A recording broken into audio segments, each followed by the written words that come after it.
요한복음 12장을 보면 예수님께서 유월절 여섯 전에 나사로의 집에 초대받아 잔치의 주인공으로 그 자리에 참석하신 내용이 나옵니다. 예수님께서 앉아 계시는데 마리아가 지극히 값비싼 향유, 곧 순전한 나드 한 근 300데나리온 향유를 가지고 와서 예수님의 발에 붓습니다. 그리고 머리털로 그 발을 눈물을 흘리면서 닦습니다. 이 장면을 보고 가룟 유다가 여인을 향해 질타를 합니다. 이것을 팔아서 300데나리온에 팔아서 가난한 자에게 왜 주지 않느냐 여인을 질책할 때에 예수님께서 중요한 말씀을 하십니다. 그를 가만두어 나의 장래할 일을 위하여 그것을 간직하게 하라.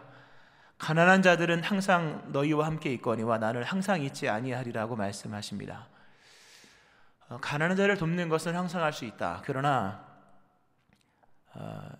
너희가 나한테 할 수 있는 것은 항상 있는 것은 아니다 라는 말씀을 하십니다.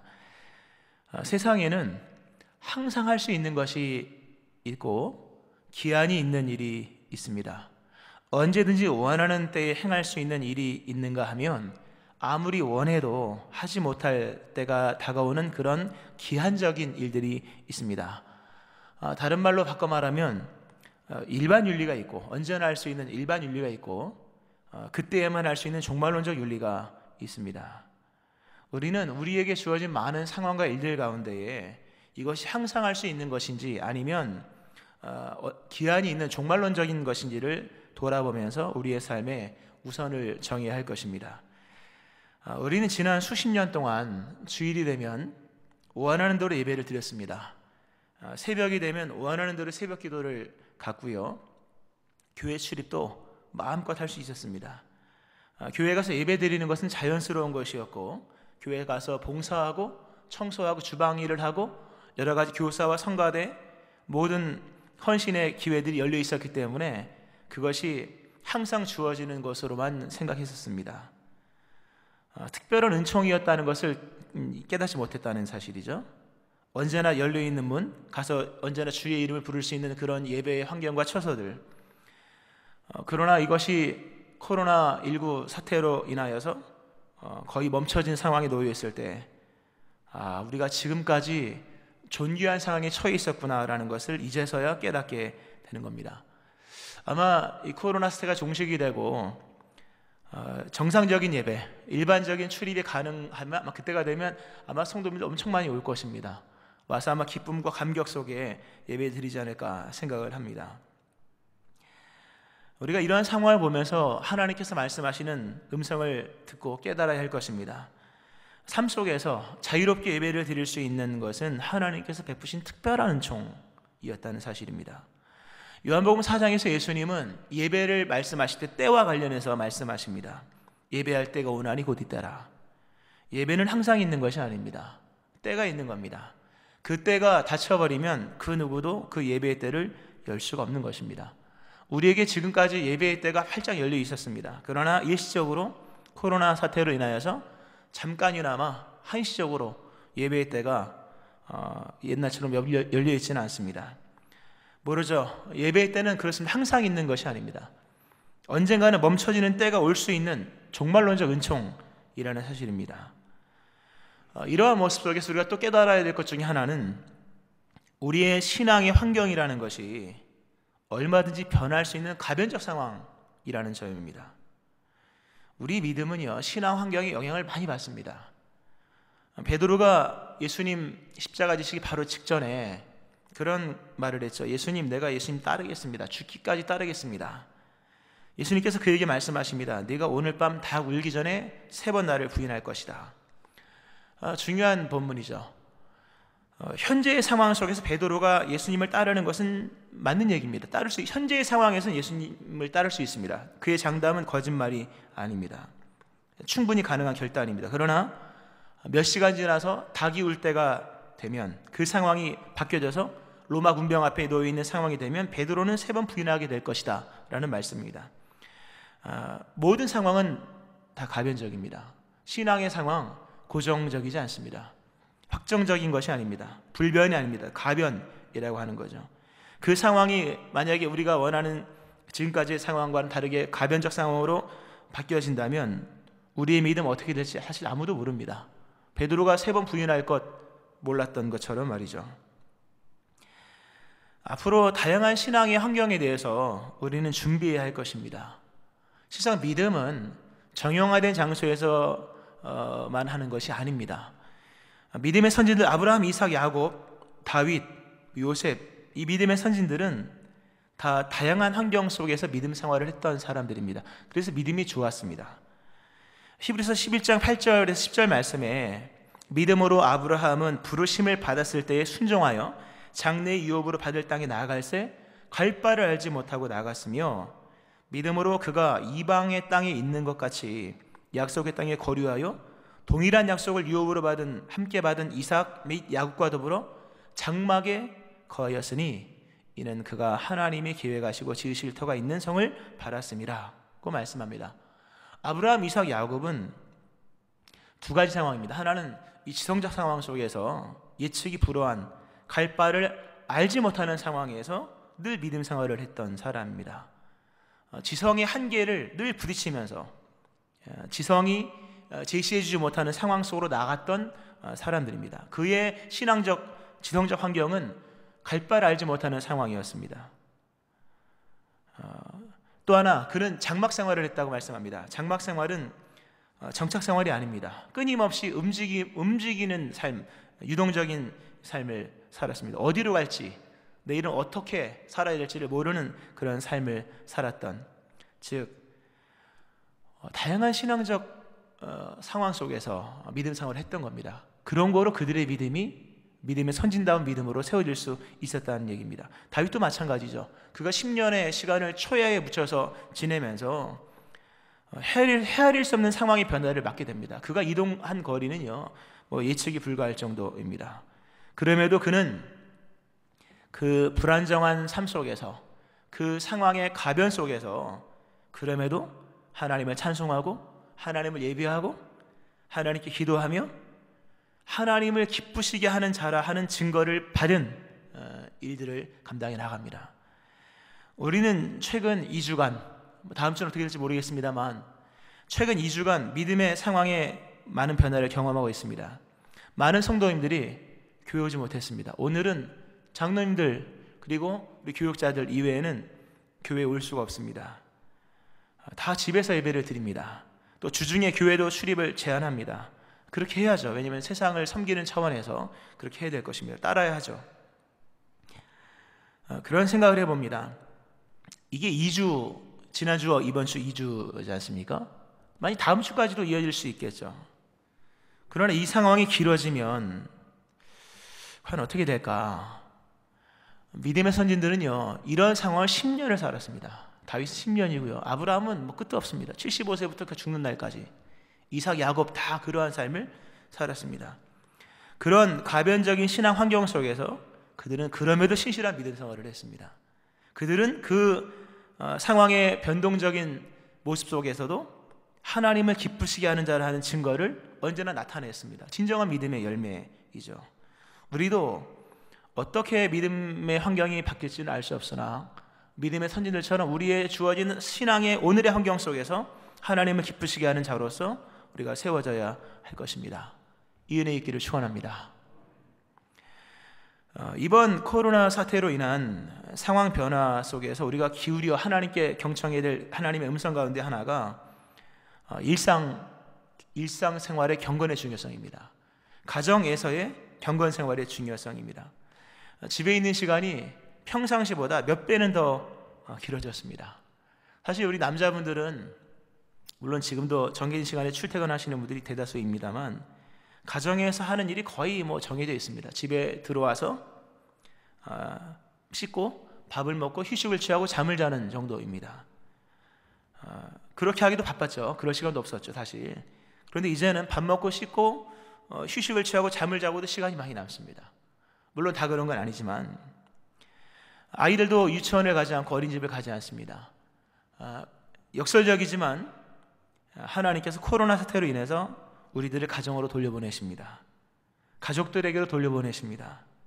어떤 의미가 있는지는 좀 더 길게 보아야 하겠습니다만 최소한 우리는 일상의 삶에서 가정 안에서 가족들과 함께 신앙생활을 어떻게 해야 하는지에 대해서 돌아보라 말씀하시는 주의 음성을 들어야 할 것입니다. 일상의 경건이 얼마나 중요한지 말씀하시는 이 하나님의 음성을 들어야 할 것이며, 이제까지 교회 중심, 예배 중심, 설교 중심, 물론 당연히 신앙은 일차적으로 교회 중심이고 예배 중심이고 설교 중심이어야겠으나, 이제는 이런 짧은 기간이지만 이런 상황을 통해서 하나님의 말씀하신 음성, 일상과 가정에서 우리가 놓치고 있는 신앙의 부분들을 짚으라고 말씀하신 음성을 들을 수 있어야 되는 것입니다. 우리는 사실 교회와 예배, 설교와 또 교회 안에서의 신앙생활에 중심을 두었습니다. 좋은 것이죠. 그러나 그 이외의 삶 속에서 우리는 신앙을 놓고 살았던 적이, 신앙을 놓고 사는 거죠. 신앙을 잃어버리고 살았던 적이 너무나도 많았습니다. 가정에서의 경건을 소홀히 했습니다. 집에서 홀로 하나님을 부르며 예배하는 일에는 무관심했습니다. 예배는 당연히 교회에 가서, 집은 그냥 밥 먹고 쉬고 아이들하고 얘기하고 있는 공간 정도로 생각을 했습니다. 성경을 읽고 큐티하고 하나님을 대하는 것은 교회 안에서, 또 성도의 교제도 교인들과 함께, 정말 중요한 성도의 교제는 남편과 아내, 부모와 자식과의 교제인 것인데 이러한 부분을 소홀히 여겼습니다. 실상 하나님께서 우리에게 주신 집과 또는 가정, 또 아내와 남편, 남편과 아내, 부모와 자녀와의 관계, 가장 좋은 신앙의 환경입니다. 실상은 가장 좋은 예배의 처소입니다. 가장 신령한 하나님의 임재의 자리입니다. 그런데 우리는 그런 가정과 가족과의 관계를 그저 밥 먹고 잠을 자고 휴식을 얻는 공간 정도, 그런 관계 정도로만 생각을 했습니다. 그런 의미에서 우리는 하나님께서 주신 가장 좋은 신앙의 자리, 가장 좋은 신앙의 공동체, 가장 귀한 신앙의 동역자를 잃어버린 채 살고 있었던 것이죠. 가장 은밀하게 주님 만날 수 있는 내 영혼의 안식처를 망각한 채 우리는 살았던 것입니다. 가정이 곧 교회이며 천국이며 믿음의 처소임을, 또 하나님의 임재의 장소라는 사실을 깨닫지 못한 채 살아왔습니다. 이렇게나마 강제적으로 집에 거해야만 하는 시간을 통해서 하나님은 우리로 하여금 잃어버린 일상의 경건과 가정 예배와 가정에서 조용히 주를 만나는 임재를 다시금 회복시키시기를 원하신다는 사실입니다. 본문에 다니엘이 나옵니다. 다니엘은 10대의 나이에 바벨론으로 끌려간 포로였습니다. 그가 바벨론에서 하나님의 은총으로 10대의 나이부터 등용이 됩니다. 그 느부갓네살 왕을 지나고 메대의 벨샤살 왕을 지나고 페르시아의 다리오 왕까지, 본문 다리오 왕 시대니까요. 이때까지 여전히 총리직을 감당해 나갑니다. 이 당시 120개의 그 도시로 나눠서 그것을 3명의 총리로 다스리게 했는데, 그 3명의 총리 중에 가장 으뜸이 이 다니엘이었습니다. 다니엘, 나라가 3번 바뀌었습니다. 정권이 3번 바뀐 것이 아니라 나라가 3번 바뀌었습니다. 바벨론, 메대, 페르시아. 왕들이 바뀌었고 밑에 신하들은 엄청나게 많이 바뀌었습니다. 그럼에도 이 다니엘은 끝까지 고위직을 유지를 합니다. 본문의 나이는 한 90세가 넘었을 것으로 생각이 되는데요. 이렇게 그가 오랜 시간 동안 정말 형통의 삶을 삽니다. 대단하죠? 다니엘 정말 대단합니다. 이스라엘 사람들이 그 혹독한 그 중간기 때, 구약과 신약의 중간기 때 모델로 삼았던 믿음의 사람이 다니엘이죠. 다니엘 대단합니다. 단순히 총리직에 올랐다는 것만 대단한 것이 아니라 그가 환상을 보았다는 겁니다. 메시아에 대한 환상, 종말에 대한 환상을 보았다는 부분에서 육적으로도 대단하지만 영적으로도 신령한 하나님의 비밀을 보는 그런 대단한 사람입니다. 이렇게 그가 영적으로나 육적으로나 장구한 형통을 누릴 수 있었던 비결이 무엇이었을까? 이 다니엘의 승리의 비결, 장구함의 비결, 영적으로나 육적으로나 형통함의 비결이 무엇이었을까? 그 비결은 일상의 경건에 있었다는 점입니다. 가정에서의 경건 생활, 바로 그것에 그의 형통의 비결이 있었다는 사실입니다. 가정 안에서의 기도 생활, 원래 다니엘의 신앙 환경을 이렇게 점검해 보면 2가지가 있었던 것으로 여겨집니다. 본문에 말씀드린 것처럼, 방금 말씀드린 것처럼 다니엘은 10대의 나이에 예루살렘에서 바벨론으로 끌려왔습니다. 1차 포로 때 끌려왔거든요. 주전 605년 바벨론의 1차 침공 때 예루살렘에 많은 귀족들이 끌려왔거든요. 지도자들급들이 그때 10대의 나이에 끌려왔습니다. 즉 그때는 아직 예루살렘 성전이 파괴되지 않았을 때입니다. 다니엘은 10대의 나이, 적어도 17세 이전까지 예루살렘 성전을 적어도 1년에 3번은 갔잖아요. 12세 이상으로 꽤 갔죠. 예루살렘 성전을 늘 보았던 사람입니다. 거기서 예루살렘 성전을 중심으로 믿음 생활을 했던 그런 삶을 17세까지 살았던 것으로 여겨집니다. 포로로 끌려온 이후에는 두 번 다시 예루살렘 성전을 못 갑니다. 그는 평생 바벨론에서 살다가 그렇게 생을 마감을 합니다. 그의 외부적 환경은 그렇게 무너졌습니다. 더 이상 교회가 그의 인생 속에는 없었습니다. 예루살렘 성전은 없었고 예루살렘 뿐만 아니라 그의 본토였던 유다 땅에 발을 디뎌본 적도 한 번도 없었습니다. 그렇게 외부 환경은 무참하게 무너졌습니다. 그럼에도 그의 신앙은, 그의 삶은 형통했습니다. 그것은 그가 그의 일상의 삶에서 하나님께 평생 예배하는 삶을 살았고 경건한 삶을 살았고 그의 집, 그의 가정을 하나님 만나는 예배의 처소로 삼았기 때문이라는 점입니다. 본문은 말씀합니다. 다니엘이 자기 집에 돌아가서는 윗방에 올라가 예루살렘으로 향한 창문을 열고 전에 하던 대로 하루 3번씩 무릎을 꿇고 그의 하나님께 감사하였더라. 다니엘은 하루 3번씩 기도했습니다. 집에서.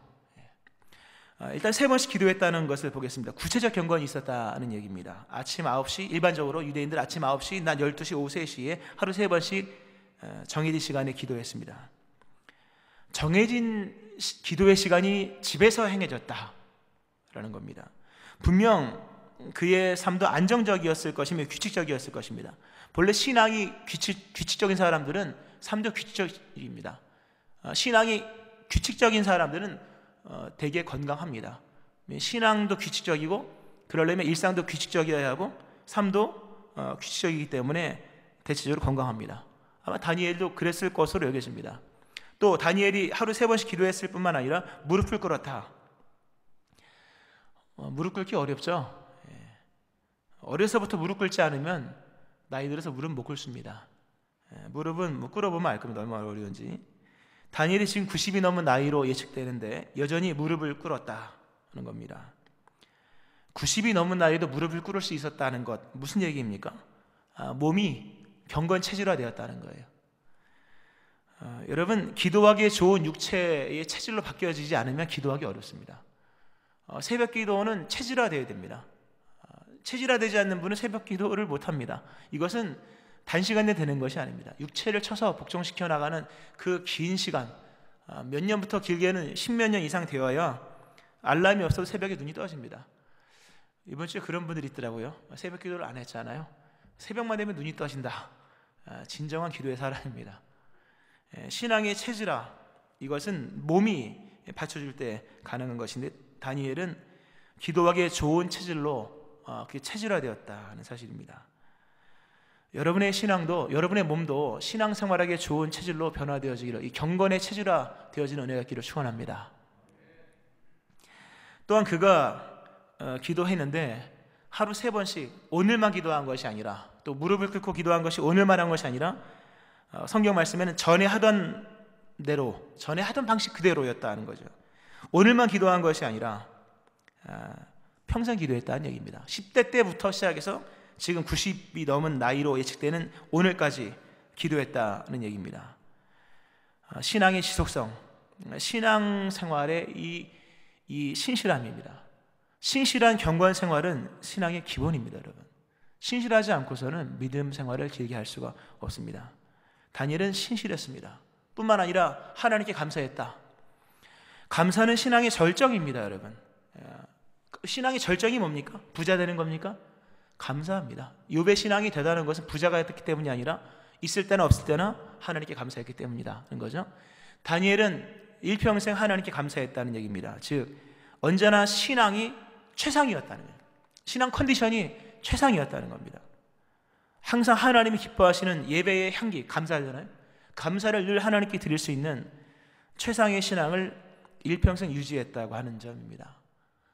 중요한 것은 이겁니다. 이 모든 경건이 자기 집에서 이루어졌다는 점입니다.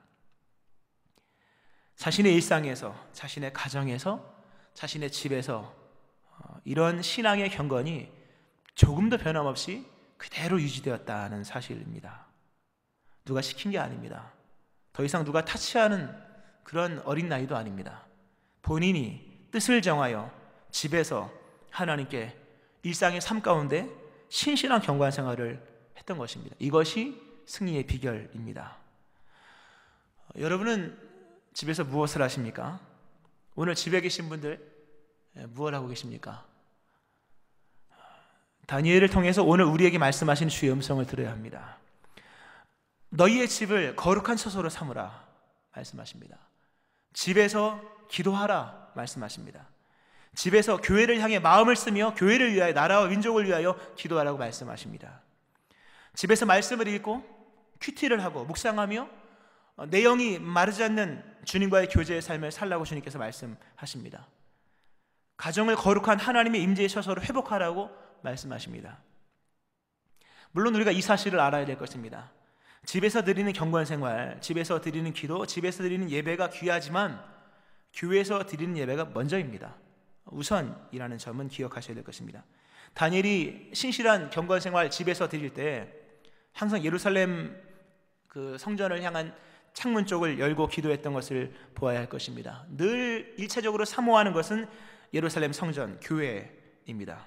다만 이 상황에서 성전을 갈 수 없기에 창문이라도 열고 기도하는 것이죠.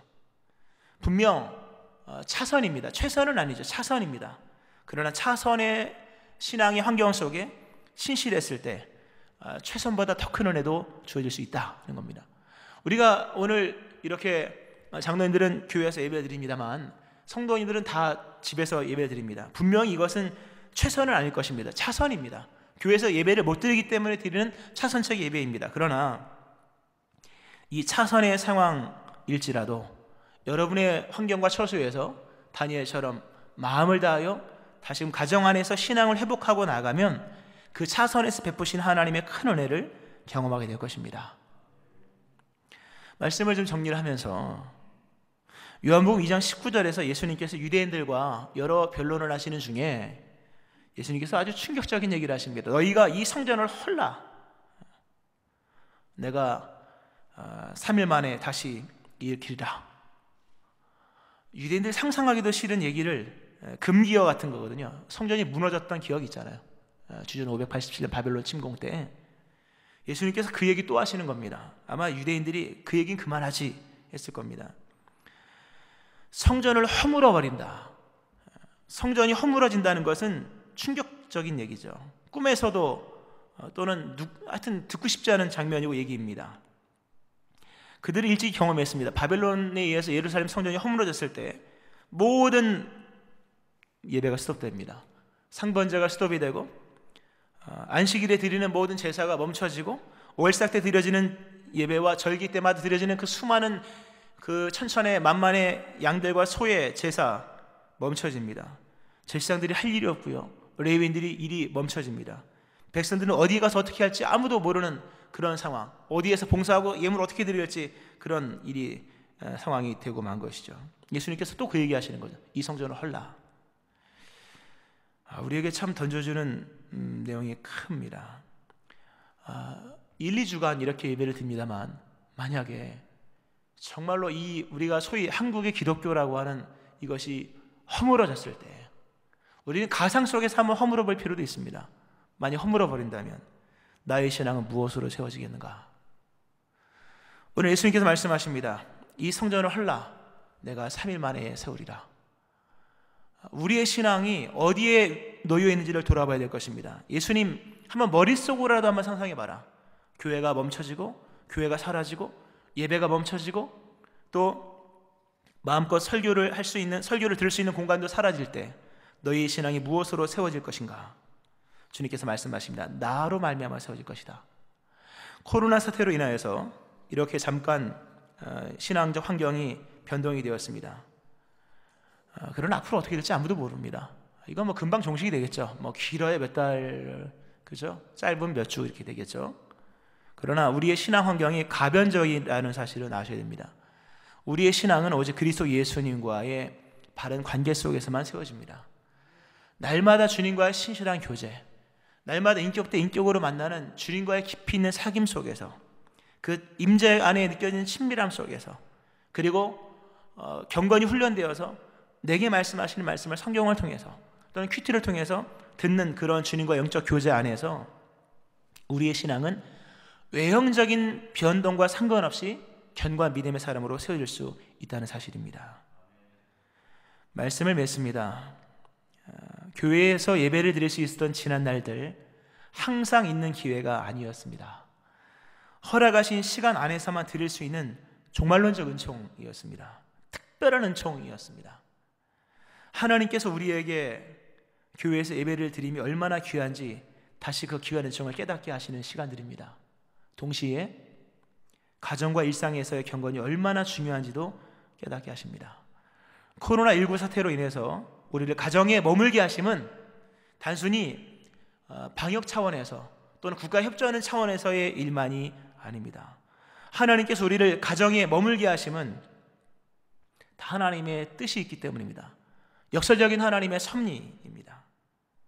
가정에서 예배하며, 가정에서 기도하고, 가정에서 말씀을 읽고, 가정에서 큐티하며, 가정을 거룩한 처소로 삼아 하나님께 드리라고 말씀하시는 하나님의 메시지입니다.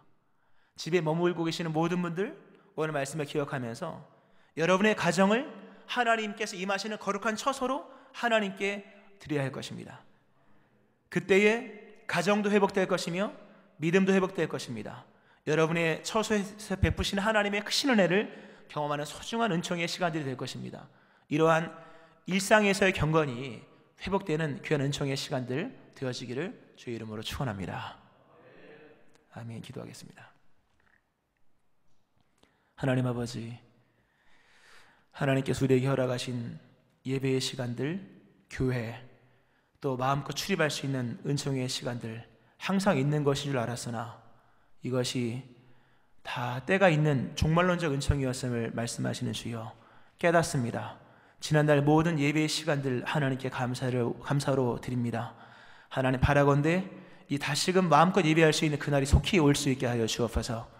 이제 한시적으로나마 우리 가정에 머물면서 가정에서 예배를 드리게 하시는 주여, 역설적인 하나님의 섭리를 기억하면서 말씀에 청종하면서 다니엘처럼 우리의 처소, 우리의 가정을 하나님 원하시는 거룩한 경건의 처소로 예배 자리로 만들어 나갈 수 있게 하시고 각 가정마다 임하여 주옵소서. 개인의 일상에 하나님 임하셔서 가정을 회복시키시고 신앙을 회복시켜 주옵소서. 예수님의 이름으로 기도합니다.